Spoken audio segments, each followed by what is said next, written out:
अब मैं जब तक आपको ना रोकूं, आप उसमें और 0 ऐड करते जाइए। जब तक ना रोकें आप? जी। अच्छा, कुछ और जीरोस लगाइए। तो ये तो बोर्ड खत्म हो गया शुभ्रत जी।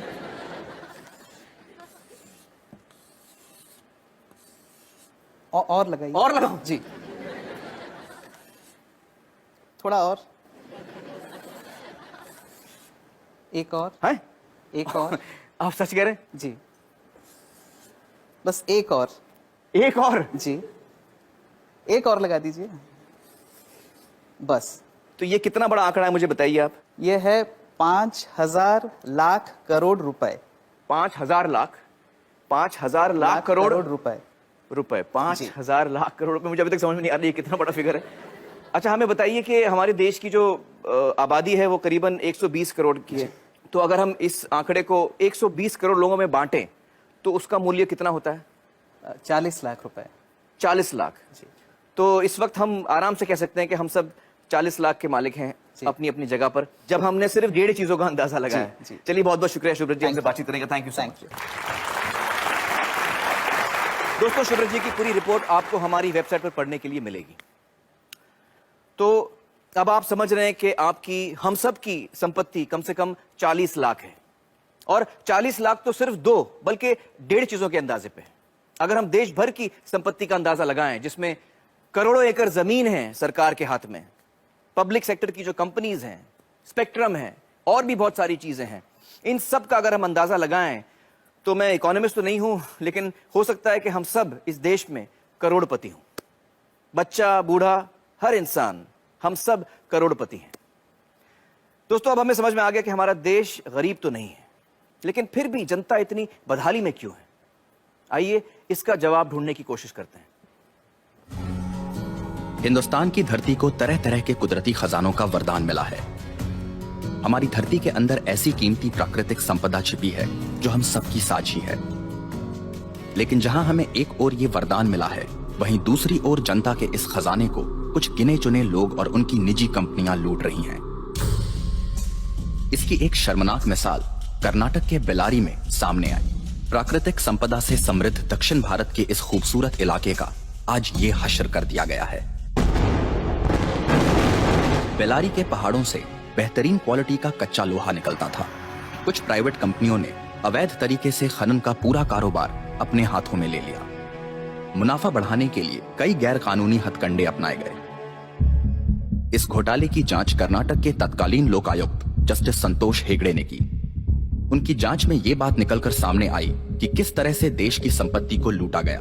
कहीं प्रतिबंधित इलाकों में खनन हुआ, कहीं बिना अनुमति के जंगलों को उजाड़ दिया गया, और कहीं तय सीमा से कहीं ज्यादा खनन किया गया। उनकी रिपोर्ट के अनुसार इस घोटाले से जो नुकसान देश को हुआ, उसकी कीमत है 16,000 करोड़ रुपए। सार्वजनिक संपत्ति को निजी स्वार्थ के लिए हड़पने के इस तरह के कई मामलों को काफी नजदीक से देखा है जस्टिस संतोष हेगड़े ने। Thank you so much for joining us justice Hegde. Sir, आपने हमारे देश के एक बहुत बड़े घोटाले की जांच की है, जो बेल्लारी माइनिंग स्कैम के नाम से जाना जाता है। आपकी तहकीकात में क्या सामने आया? जिस तरीके से वहाँ हमारे देश के प्राकृतिक संसाधनों की लूट हुई, जो असल में नागरिकों की संपत्ति है, वो विश्वास के परे है। उनके दिमाग में सिर्फ एक ही चीज थी, पैसा बनाना किसी भी कीमत पर। सरकार को जो पैसा उस वक्त हर एक मेट्रिक टन के खनन के लिए दिया जा रहा था, वो था सिर्फ 27 रुपए प्रति टन।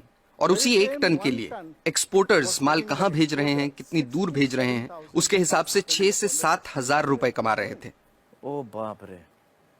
जब वो लोग इस काम में उतरे तब कुछ नहीं था उनके पास, पर देखते ही देखते 2-2, 3-3 हेलीकॉप्टर, हवाई जहाज, उनके उड़ने के लिए रनवे, सब कुछ बना लिया उन्होंने। सोने के सिंहासन बना लिए उन्होंने अपने लिए। मैंने जो अपनी रिपोर्ट दी थी, उसमें क्या सामने आया कि कर्नाटक के 3 मुख्यमंत्री दोषी पाए गए। उसमें वो मुख्यमंत्री भी शामिल थे जो उस वक्त सत्ता में थे। 9 और मंत्री भी दोषी पाए गए थे। उसके अलावा 797 अधिकारी, जिसमें 14 IAS अफसर थे, कर्नाटक एडमिनिस्ट्रेटिव सर्विस के अफसर थे, और कई और विभागों के अफसर, सब शामिल थे। मतलब लगभग पूरा प्रशासन इसमें शामिल था। मुझे लगता है कि हम सब के लिए एक बात समझना बहुत जरूरी है, खासतौर से जो नौजवान यहाँ बैठे हैं, कि जिस तरफ हम जा रहे हैं अगर हम इस बर्बादी को यहीं नहीं रोकेंगे, इस पर अंकुश नहीं लगाएंगे, तो हम बहुत मुश्किल में फंस जाएंगे। देखिए, 1950 के दशक में एक घोटाला हुआ था, जीप स्कैम। उसमें देश को 52 लाख रुपयों का नुकसान हुआ। उस वक्त के हिसाब से एक बड़ी रकम थी, पर फिर भी आप देखिए कि 52 लाख में कितने जीरो होते हैं। और भी कई घोटाले थे, LIC में मुंद्रा घोटाला, भारत बैंक का डालमिया घोटाला, नगरवाला स्कैम सेंट्रल बैंक में। हर साल घोटाले होते थे। सोचने वाली बात यह भी है कि सब घोटाले तो बाहर भी नहीं आते हैं। 100 में से कोई 1 या 2 ही जनता के सामने आ पाते हैं। राइट। अब 2010 पे आते हैं। कॉमनवेल्थ गेम्स, 70,000 करोड़ का घोटाला। 2G scam, 1,76,000 crore. 2012 पे आइए, कोलगेट घोटाला, 1,86,000 करोड़। अगर 1,86,000 करोड़ रुपए का एक घोटाला होता है तो देश की अर्थव्यवस्था पर क्या असर होगा, आप अंदाजा लगा सकते हैं। 1987 में देश के प्रधानमंत्री ने क्या कहा था वो याद कीजिए। स्वर्गीय राजीव गांधी ने कहा था कि सरकार 1 रुपया गरीबों के लिए खर्चती है तो उसमें से सिर्फ 15 पैसे ही उन तक पहुंचते हैं।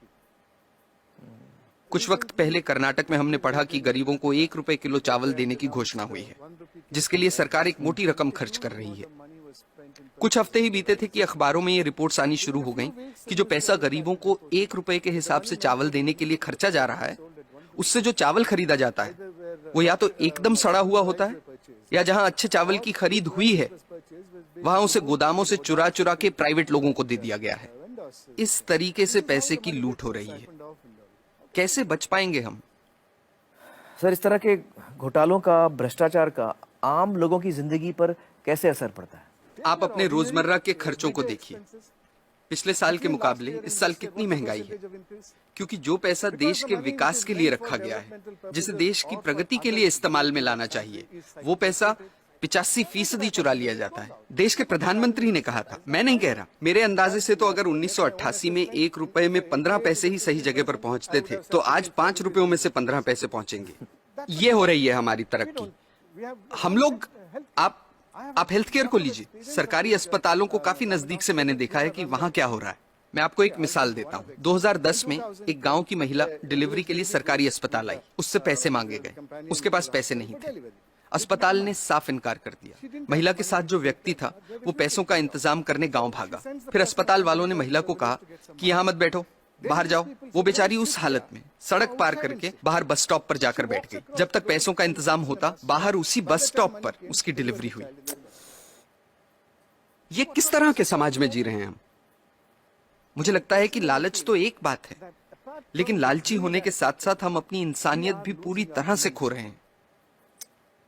हम इंसान से शैतान बन रहे हैं। हमें इस बात से कोई फर्क नहीं पड़ रहा कि दूसरे लोगों के साथ क्या हो रहा है। हर जगह, हर डिपार्टमेंट का यही हाल है। कुछ ईमानदार लोग भी हैं। मैं ये नहीं कह रहा कि सभी 125 करोड़ लोग बेईमान हैं, लेकिन ज्यादातर लोग मजबूरी में ईमानदार हैं, क्योंकि उनके पास बेईमानी करने का मौका ही नहीं है। आज के हालात ऐसे हैं कि एक आदमी जो बड़े ओहदे पे है, वो अगर दूसरे पर उंगली उठाकर कहता है कि आप भ्रष्ट हैं, करप्ट हैं, तो सामने वाला इनकार नहीं करता। वो पलटकर कहता है कि आप नहीं हो क्या भ्रष्ट? That's so true. That is so true. ऐसी सोच बन चुकी है। यहाँ जो नौजवान मौजूद हैं उनसे मैं कुछ कहना चाहता हूँ। Sure, please. मेरी पीढ़ी के लोग अब हालात नहीं बदल पाएंगे। अब सिर्फ आप ही हालात बदल सकते हैं। और आपके लिए अच्छी बात यह है कि लालच सब सरहदें पार कर चुका है, सिर के ऊपर निकल गया है। अब और ऊपर जाने की जगह ही नहीं बची। आपके पास मौका है उसे नीचे लाने का। ये काम आपको जरूर करना है, मेरी खातिर नहीं, अपनी खातिर, अपने बच्चों की खातिर।